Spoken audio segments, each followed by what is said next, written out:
These leaflets were telling the truth all along. Good evening, Miss Teasdale. How have you been since you returned home? Dr. Reed. Oh, thank God you returned safely from these awful streets. I was so worried about my father that I left without thanking you properly. Please don't mention it, miss. Good. I found him, you know. My dad. Or what was left of him. I think my abductor intended to do the same thing to me.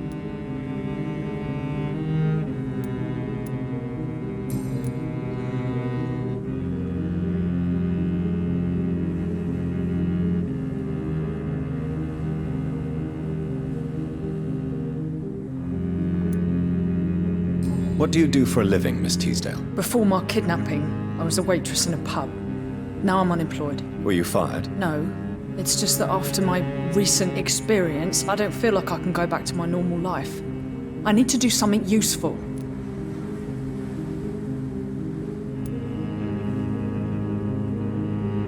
Be very careful, Miss Teasdale. You were lucky to escape death once, but vampires lurk everywhere. You killed my kidnapper by yourself, didn't you? No offense, Doctor, but you're just a doctor. I don't see why I couldn't do the same. What do you intend to do? Dad always told me, Louise, if you want something, don't stop until you have it. I did my research and I found it. Ichabod Throgmorton, professional vampire hunter. I'll be his apprentice. What can you tell me about this area? I've never really liked this part of town. It was where my father wanted to live. I won't remain here much longer. What exactly don't you like about it? People here are contemptuous and elitist. My dad always said, Louise, always treat people like you want them to treat you.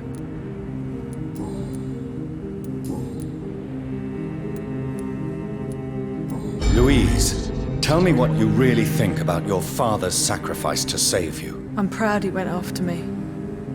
I forgive him all his harsh words, all his bloody attitudes. I only wish I could tell him how much I loved him. Yes. It can be traumatic, not having the chance to say goodbye to those we love. Yes, Doctor. And there's no treatment for that type of pain, isn't that right? That may be the last thing my father taught me. Louise, what can you tell me about the vampire who captured you? The little fucker claimed he'd fallen in love with me. That he wanted to spend eternity with me. Not a bad idea. At least that's the way it seemed at first. Really? Did you consider accepting his proposal? Well, immortality. Not a common wedding gift, is it? I think he just wanted to have his way with me. Can vampires even fuck, Doctor? What? Well, I really can't answer that. Well, since they are creatures of blood, physically speaking, I suppose an erection is possible, but Don't be embarrassed, Dr. Reed. I was just asking. You seem to cherish your father a great deal. Dad was the best. Kept an eye on me, but let me make my own mistakes. Louise used to say, mistakes are the best teacher. You would have liked him. I'm sorry you didn't have the opportunity to say goodbye. That's all right. He's buried in consecrated ground now. Nothing bad can happen to him.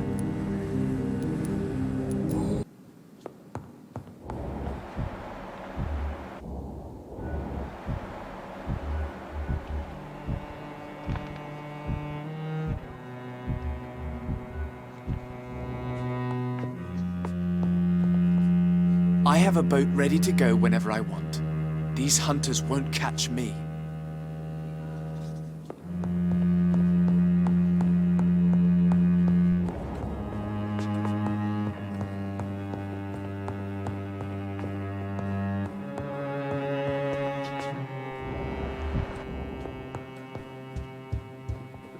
Always a pleasure to see you, sir.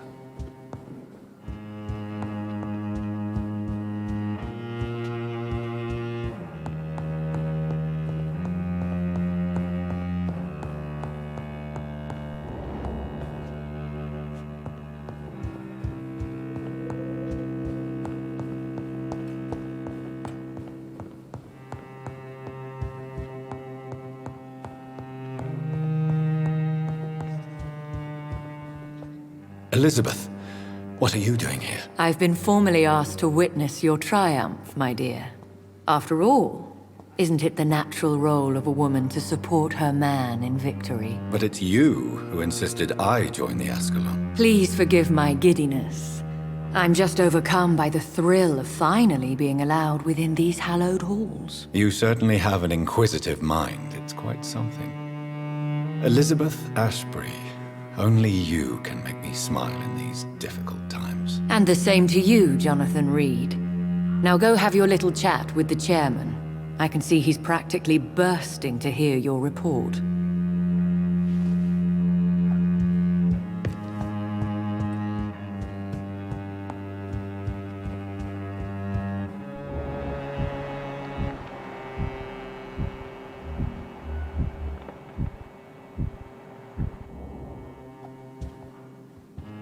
I think we're safe for now. I pursued and killed the last hunter with my own hands as he tried to escape the club. Have you heard the rumors of some horned vampire revealing himself and singing obscure songs around the city? What is this new malevolence?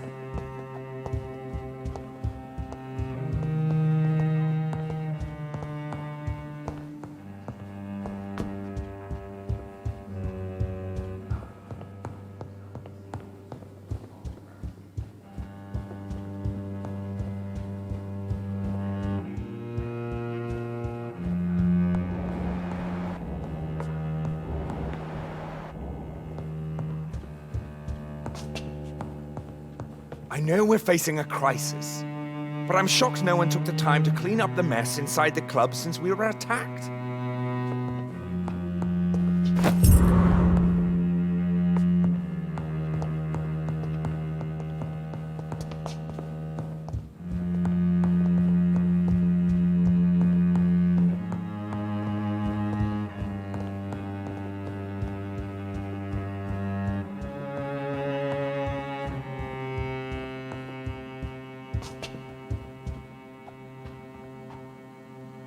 Welcome back to the Ascalon Club, Lance-Bearer.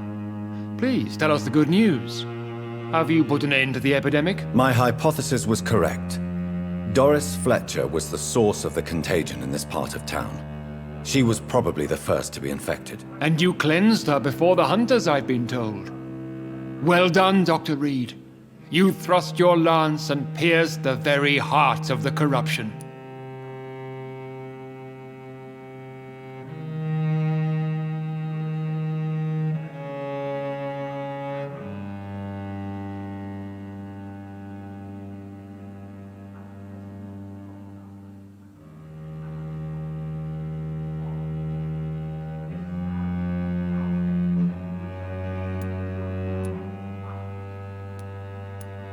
But some questions remain. The important thing is, we won a major battle for the survival of London.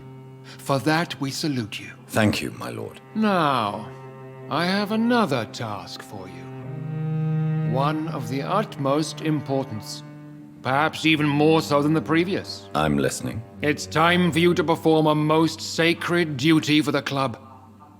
I want you to recruit a new vampire. Recruit a new vampire? Are you sending me on some sort of diplomatic mission? Not exactly.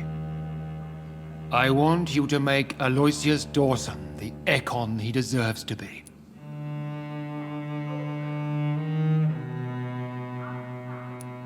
I'm not sure I'm the best candidate for such a task. I can hear the hesitation in your voice, Dr. Reed. I admire a man of principles. But in this matter, there is more at stake than your moral comfort. It's not a moral question, Lord Redgrave. It's the responsibility of giving immortality to a man I barely know. Nonsense. Aloysius has been a member of the Ascalon for years. This is but the fruition of a long-held plan. How would you like me to proceed? Aloysius is waiting for you at the Dawson estate. Once the deed is done, I'll join you there to celebrate this momentous occasion. Before I go, I have a few questions. All right, I'm listening. Why Aloysius Dawson? Because he is about to die. and he just may be the most influential man in England. After me, of course. Did he choose me? No, I did. My decision is very recent, to say the least, but it is entirely mine. Does he know I'm coming? He can't wait to become your progeny, Dr. Reed. Especially now that you have shown how strong your lineage is through your sister. How would you like me to proceed? Don't worry. Aloysius has had many years to prepare himself. He has studied our kind for decades. So shall I just let him drink my blood? Yes. Aloysius will gratefully sup on your blood. His heart will slow, then stop. But he will rise again as one of us, an immortal. Is there any danger? Our blood alters a mortal body so deeply that some don't survive the metamorphosis. They die for good. But Mr. Dawson has been preparing himself for a long time. You invited Lady Ashbury. Wouldn't that be breaking one of your cardinal rules? No women allowed. Not allowed as members, no. But considering the circumstances, I thought you'd like to have her here to witness your triumph. So it's a temporary admittance, then? Something of a bargain, considering the crisis we're currently facing. Goodbye, Lord Redgrave.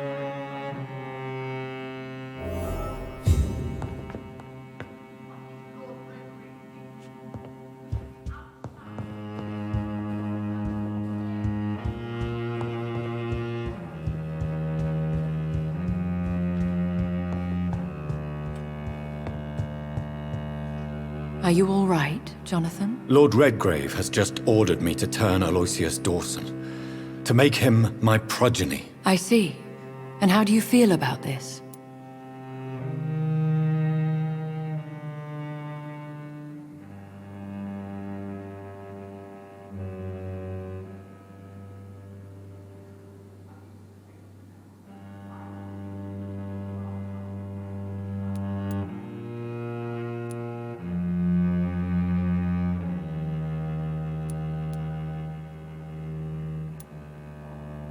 I'd like your advice on the matter. The real question here is, why has his lordship given you this task? Do you think it's some sort of trap? Do you really want to know what I think about this? I do, yes. To make an immortal of a soulless blackguard like Aloysius Dawson will only lead to a disaster for London.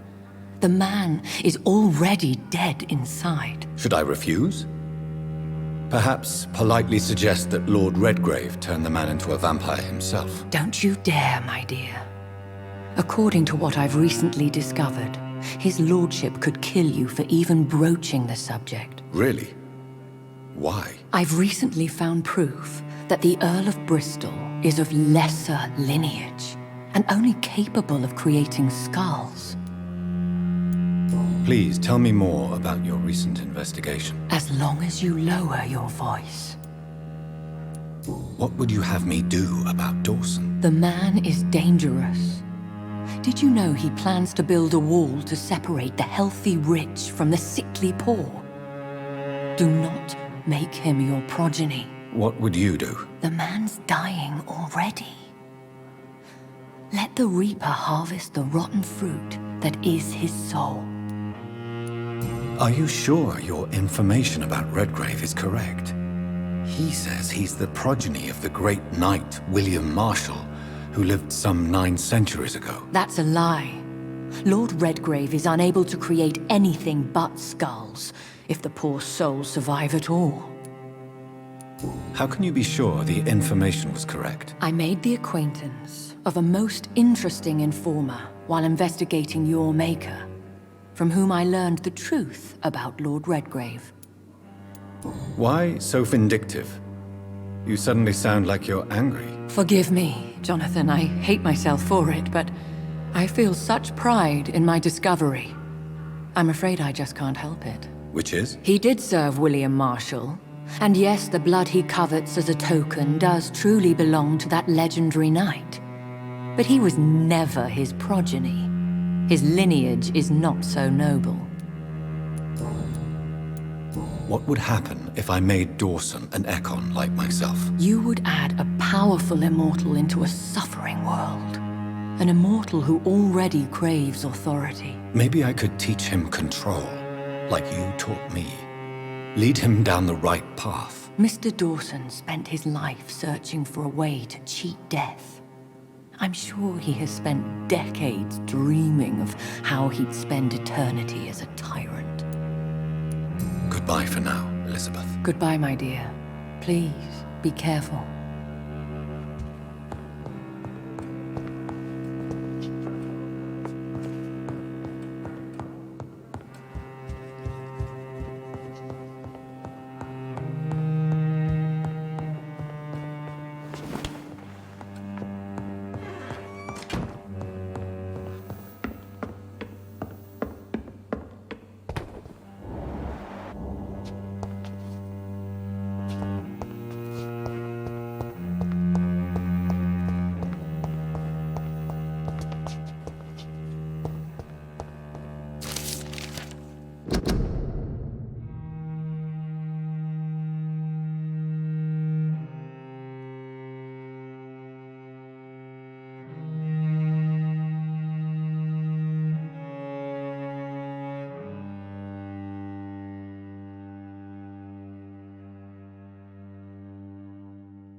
What news, Jonathan?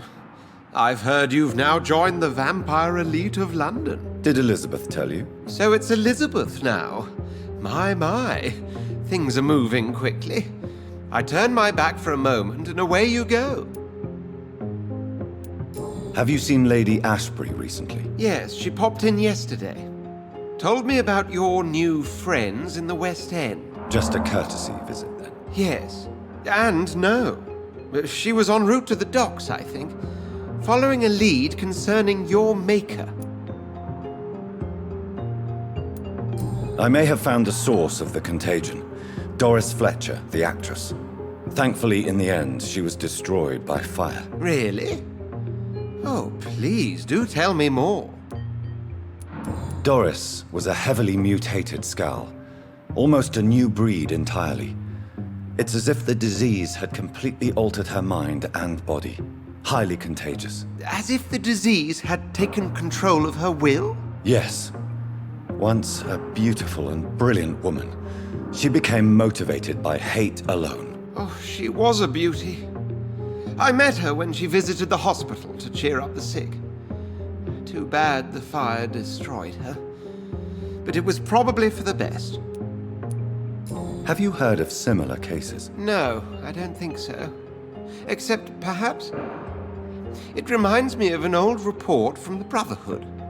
Well, more an article, really. What was it about? The author, a friar, referred to a rare form of contagion in a skull he observed during the Black Death. The carrier was always female. They called them Icors. How's the situation at the Pembroke? We're still holding out. Question is, for how long? What we really need is hope, Jonathan. Hope for a better tomorrow. I'll come back later. Thank you, Edgar. Always a pleasure to see you, my friend.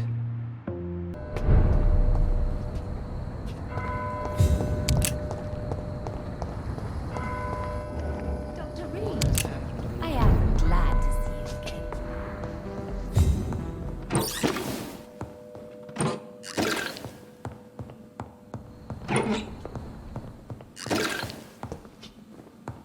It's locked. Good evening, Miss Price. I'm Dr. Reed. Do you remember me? Dr. Reed? Yes, of course. You are the doctor who healed me and my mum. Good evening, Dr. Reed. Good to see you too, Carol. Are you all right? Oh, yes. I did not hurt myself recently. I know how to take care of myself now. I'm almost a grown-up. I am glad to see you again.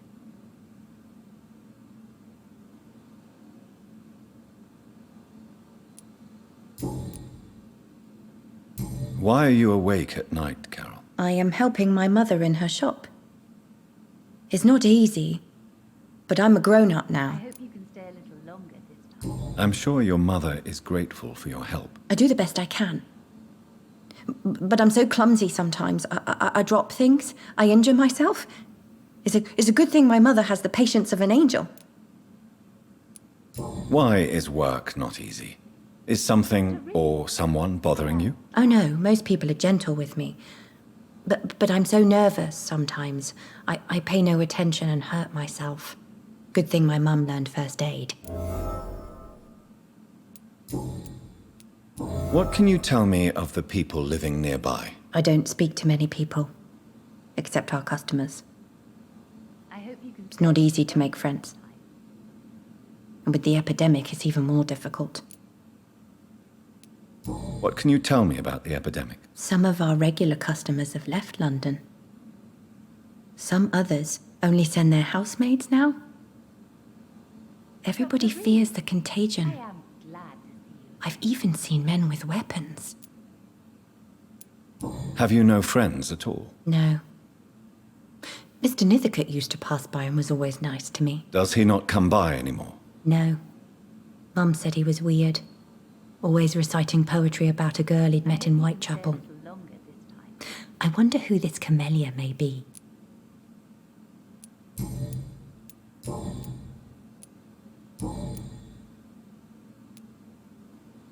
Do you enjoy working with your mother? Oh yes, Doctor. My mother raised me alone after my father died. We've always lived together, and she has always watched over I me. am glad to see you again. Do you remember your father? No, I was just a baby then. My mother always told me how strong and good he was. Do you ever think about getting married now you're a woman? Oh no, Dr. Reed. Mum always says I'm still a child who has no idea how tough life can be. No husband would like a clumsy girl like me.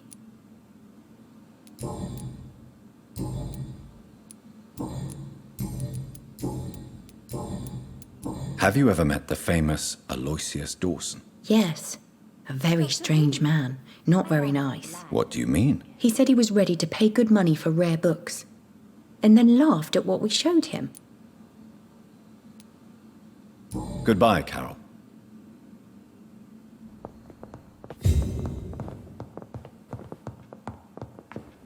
It's locked, all right.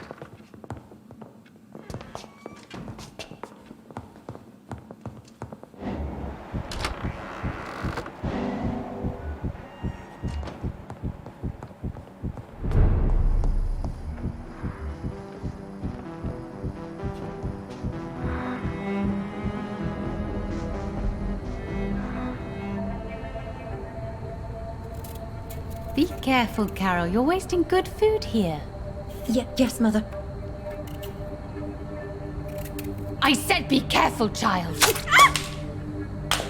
I'm sorry, sweetheart. Mummy has been so clumsy again. No, that's okay. It won't bleed for long. You're so pale. Are you feeling sick? Do you need to see a doctor? No, I'm fine. I already saw the doctor last week.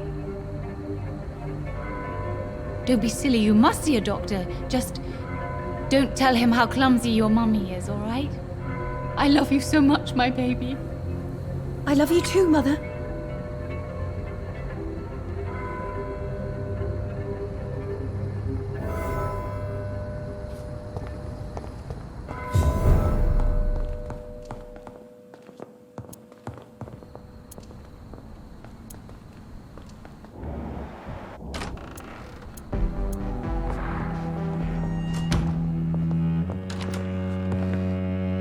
Good evening, Miss Price.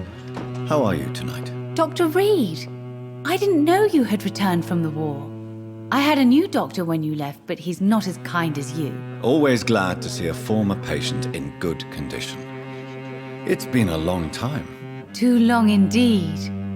And as a token of my appreciation, I'll grant you the best price if you fancy buying anything from my humble shop. What can you tell me about yourself, Miss Price? I'm still managing my shop. The only difference is, since the quarantine, we're open at night. You, on the contrary, seem to have changed a lot.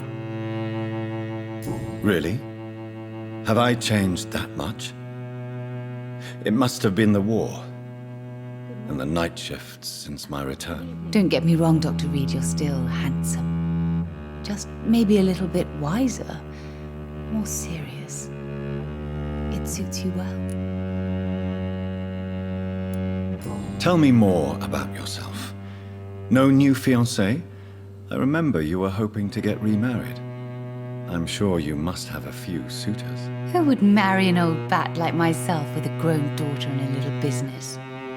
As you know, I only fancy handsome men like yourself.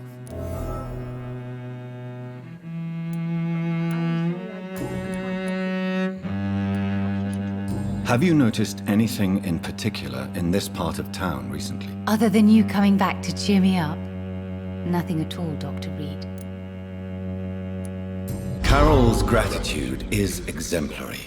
She seems determined never to leave you. I'm taking care of my daughter as well as I can. It's not always easy, but she's the best gift life gave me. But she'll probably leave you someday to live her own life. Will that be difficult for you? Why would she leave? Children sometimes stay with their parents until the end, for they know no one else will love them as much. Do you know Aloysius Dawson? Everybody knows him. He's only been to my shop once, though, looking for rare books and other intriguing antiques. Did he buy something from you? No, he left quickly. He almost laughed at my goods. Mr. Dawson may be a rich man, but you can't buy good manners. But isn't Aloysius Dawson known for his philanthropy? That was before his brother Robert died in an aeroplane crash.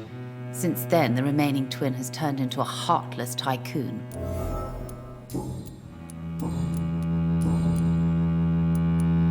Does your daughter still worry you, Miss Price? I remember you were often concerned about her health when she was younger. Have you not seen Carol since you returned? She's almost a young woman now, but she'll always remain my sweet little baby. So you're less afraid? Some things never change. Carol is still too clumsy for her own good. Sometimes her innocence puts her in real danger. Why would her innocence put her in danger? She does not realize how cruel life can be. Maybe I was a bad mother to protect her too much. My poor dear Carol. You have every reason to be cautious, Miss Price, especially in these difficult times. Maybe you could talk with her, Dr. Reed. It would be nice to have a man here more often. We would both feel safer. Tell me, Carolyn, do you often wound or hurt your daughter by mistake? No. I always thought it was Carol's clumsiness that caused these incidents. Maybe it's a family trait, Doctor. You really believe it's just bad luck and being clumsy, then? Of course, Doctor. What else could it be? I have nothing to hide. You are responsible for your daughter's many injuries and scars, Carolyn. You brutalize her, don't you? How could I abuse my own flesh and blood? This is nonsense. It would be like hurting myself. You really believe you've done nothing wrong, don't you? How long has this been going on for? I should have seen it when you were my patients. Seen what? Child abuse? Are you mad, Dr. Reed? I dedicated my whole life to my precious Carol. She is a part of me. Yes. Even her name is just a part of yours. This is a terrible tragedy. Something of an unknown disorder. My God. Abuse that comes from overwhelming love. I can't believe what I'm hearing. How dare you say something like that? What kind of a monster do you think I am?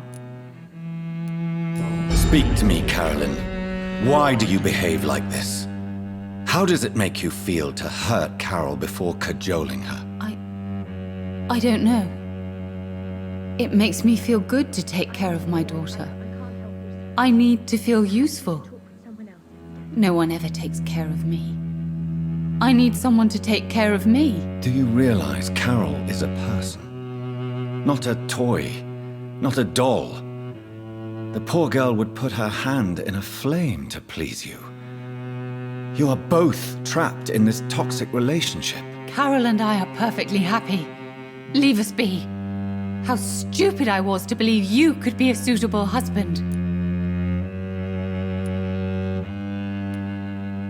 If no one stops you, you will kill her. You will keep on torturing her out of smothering love until she breaks or you hurt her too much. How dare you? I carried Carol inside of me for 9 months. You men can't understand the bond between a mother and her child. I could kill for her.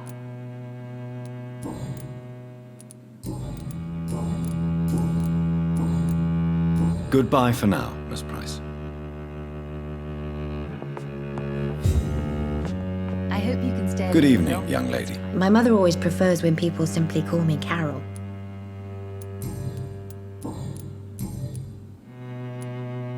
Is it true you often hurt yourself, Carol? Yes, it's true.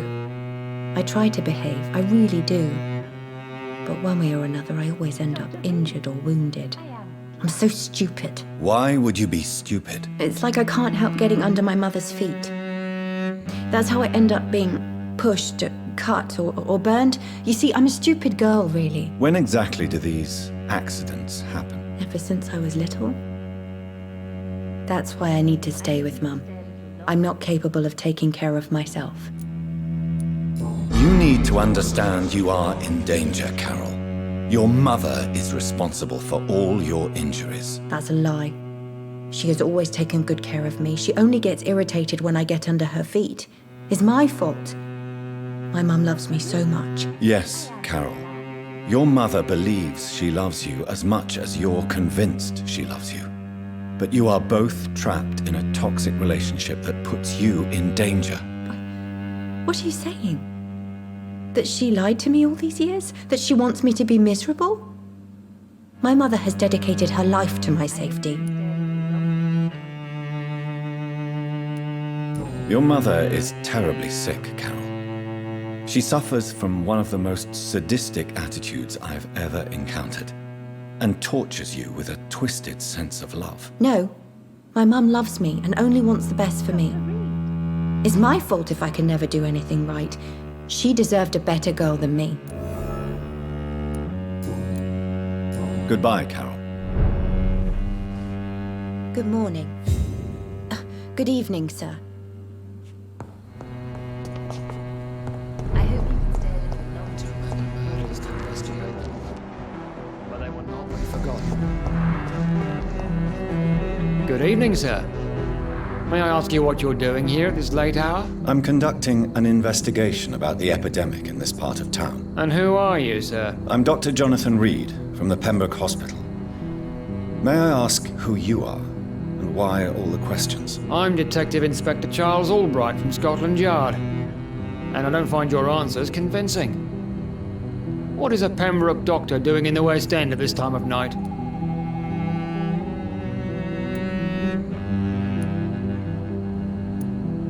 I'm here on my own, sir. I have no official appointment other than my desire to save lives. Then we have the same objective, sir. The difference is, to catch my suspects, I use a magnifying glass and handcuffs instead of a microscope. Do you know anything in particular about a man called Aloysius Dawson? Who doesn't know the man? I think he intervened personally to put an end to the police strike of last August. What else can you tell me about him? Aloysius Dawson is exactly the kind of powerful and influential man who could commit murder and get away with it, with just one phone call. What can you tell me about this district? I'm the one asking questions, especially when there's a killer on the loose. What killer? I'm not going to discuss that with the civilians, sir. Haven't I told you about the investigation I'm conducting? Perhaps I could help you. All right, without giving you too much information, I'll tell you this. I'm convinced there is a homicidal maniac on the loose, using the epidemic to disguise his kills. And what about the epidemic? We both know the situation is critical, don't we, Doctor? Colleagues of mine die almost every day. What are you really doing here? I told you. I'm a detective inspector from Scotland Yard, investigating suspicious cases in the area. Do you work alone? Yes, the situation is difficult for the police. Many of us are sick, and since the summer strike, most men apply a work to rule on their patrols. What about the situation in the East End? Why are there no police there to protect the civilians? I know, it's a shame, but we just don't have enough men to cover the entire city. Why are you investigating at night? Criminals rarely act in daylight, you know. But since you are also a night worker, have you noticed anything strange which requires police attention?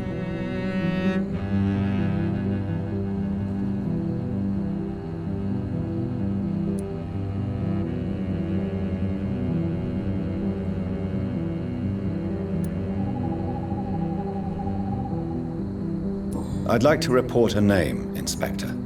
Jeffrey McCullum. I'm afraid he's some sort of vigilante, trying to recruit an army of angry citizens. Then I'll write the name down and transmit this intelligence to the appropriate office. Thank you, sir.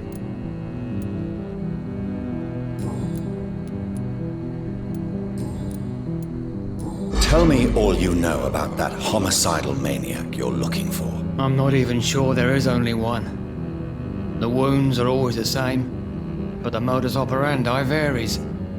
Sometimes violent and brutal, sometimes precise and swift. How could different killers inflict the same wounds? That's my main problem. If my theory is correct, maybe we're facing a group of individuals sharing the same violent tendencies.